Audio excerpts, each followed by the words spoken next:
Step number one, pick a topic. There are three important factors in picking a topic. First, you want the topic to be intriguing. It should be interesting. It should be very now, happening right this moment, something that we want to hear about. Second, it should be important. It should be something that is worthy of the audience's time, is worthy of your time. Don't waste your breath. Don't waste your opportunity. Say things that matter, that are significant to our overall social formation, to our community. And third, you want it to be specific. You cannot have a very broad topic. You're working in a very small time frame, 3 to 5 minutes, or 6 minutes, or 8 to 10 minutes. You have a limited amount of time that you can share with us information. So you need to narrow down your topic. You cannot talk about everything. You need to pick something that has a very small range of discussion so that you can really explore it and give us all of the necessary facts that we need to walk away very informed.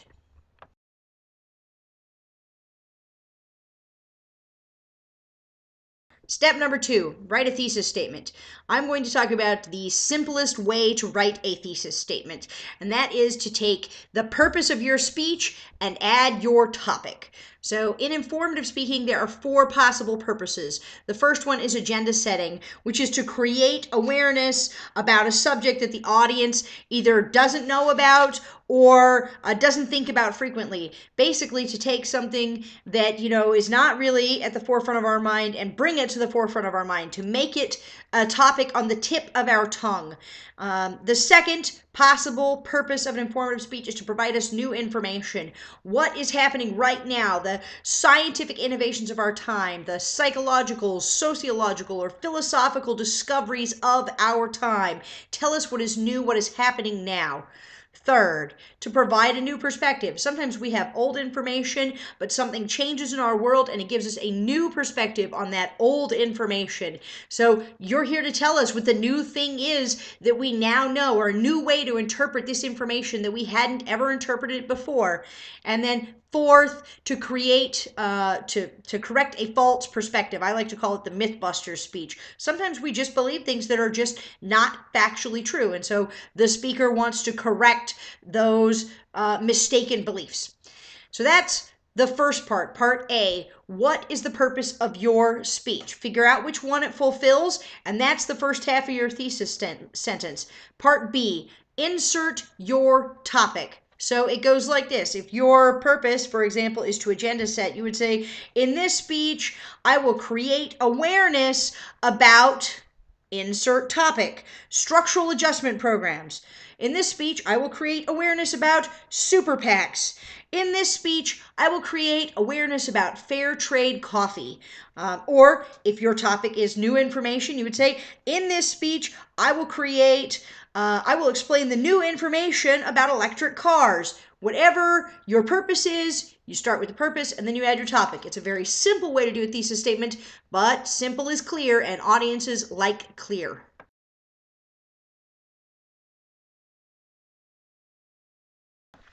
Step 3, once you have a topic and you have a thesis statement, you now need to come up with a strategy for how you're going to discuss that topic. And different topics lend themselves to different strategies. So I want to talk about 6 different strategies really quickly. The first one is defining. Sometimes we just need to clarify a troubling or vague concept.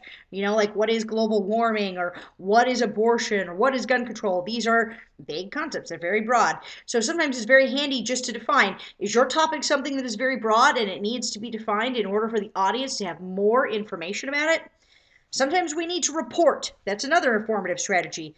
Answer the W's, who, why, what, when, where, right? So basically, tell me what happened. Sometimes in order to agenda set, you have to put an event on the agenda. Maybe we don't even know it really exists. It's not at the tip of our tongue.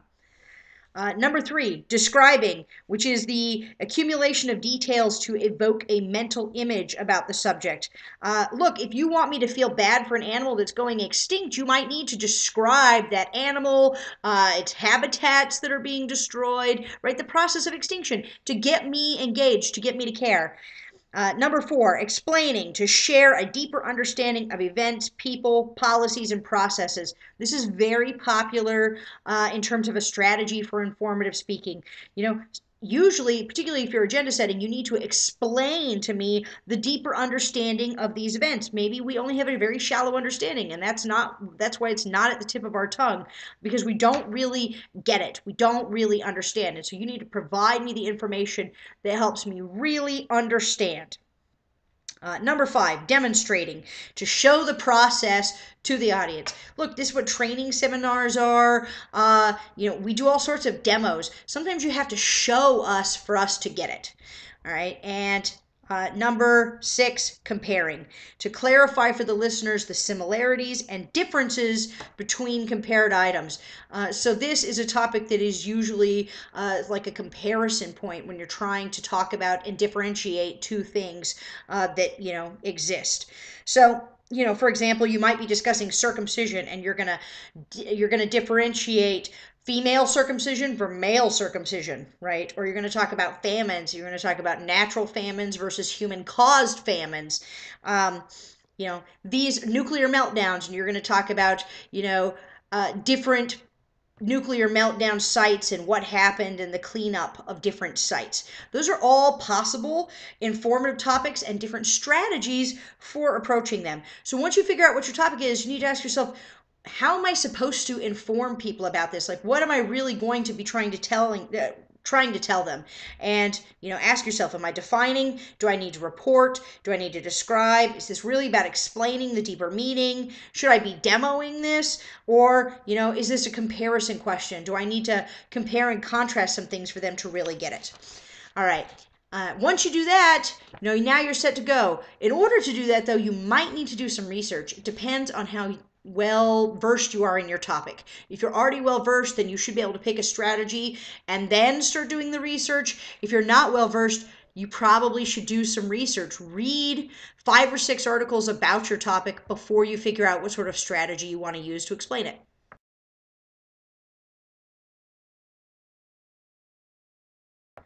Step 4, main points. Look, all speeches have to have central ideas to support their thesis. Do not confuse the thesis statement with the central ideas that support it. If your thesis statement is to create new information about the civilization starter kit, then you got to ask yourself, what central ideas do I need to really give us new information? Maybe the first main point is that I need to define the civilization starter kit. Maybe the second main point is that I need to describe what is in the civilization starter kit. And maybe the third main point is I need to explain the value of the civilization starter kit. Right? Those are 3 main points. You need to figure out, what are you trying to tell us, and then create an organizational structure for your speech. That might mean that you need to research if you don't know enough. Before you can start choosing what the central ideas are, you have to know some things about your speech. Once you've done some research, though, and you feel like you know some things, you can pick an organizational pattern. And you should pick an organizational pattern that's one that you've talked about in class. And it's one that should go along well with your topic.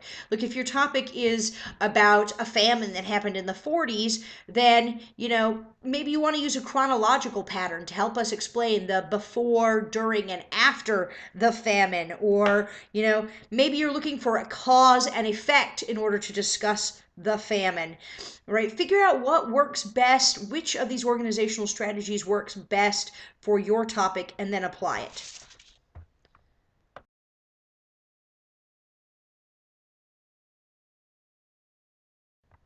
Step 5.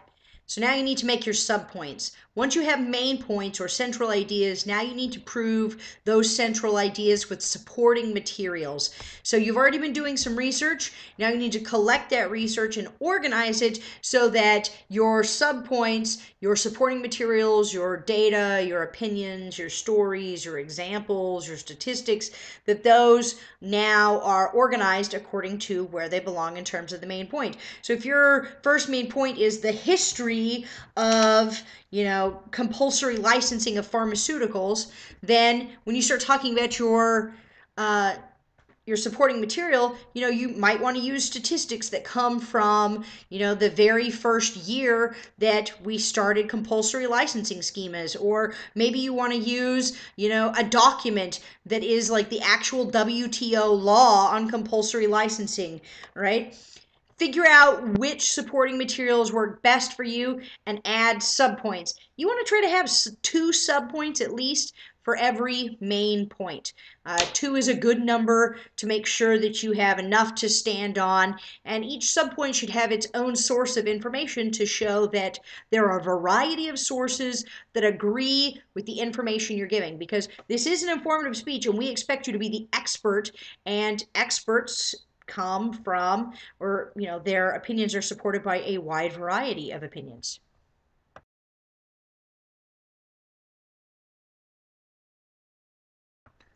Step 6, last step. So now you have gathered all of these materials, you've came up with a topic, you wrote a thesis statement, you selected a strategy that makes sense, or maybe multiple strategies to explain your topic to us. You picked an organizational format, you have some subpoints for each main point. Now you need to take all of that material and write a formal preparation outline. A formal preparation outline uses complete sentences, all right? It looks just like your speech is going to look. It's a detailed outline. It's usually written in complete sentences.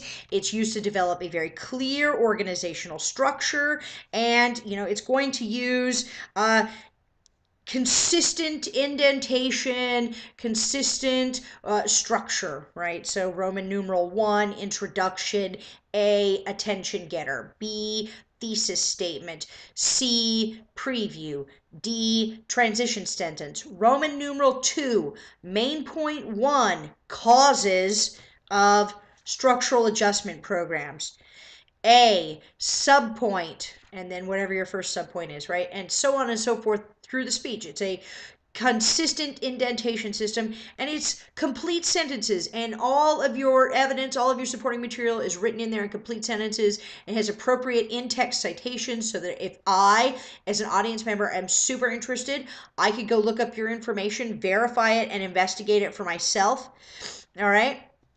And you want to write this full preparation outline, because now you should practice. You should do your first practice using the preparation outline, because it has everything that's supposed to be in the speech. Once you've done some practice of the preparation outline, you now need to turn your preparation outline into a speech outline. A speech outline, or known as a presentation outline, is a brief outline that contains key words or key sentences. Like if you're directly quoting somebody, it might have the direct quote. It might even include like delivery aids, like pause here, or remember to make eye contact, things that help you as a speaker remember how you're supposed to be presenting this material. But it's a very short outline, it's a brief outline, and now you do the rest of your practice off of this brief outline. Now in class, you'll submit the preparation outline, but you should speak off of the presentation or speech outline, and that way you have a little bit more time to interact with the audience, and you can sort of give a little bit more extemporaneous style delivery, which will make your speech better. All right, so those are the 6 steps to an informative speech, and you should be ready to go now. Good luck.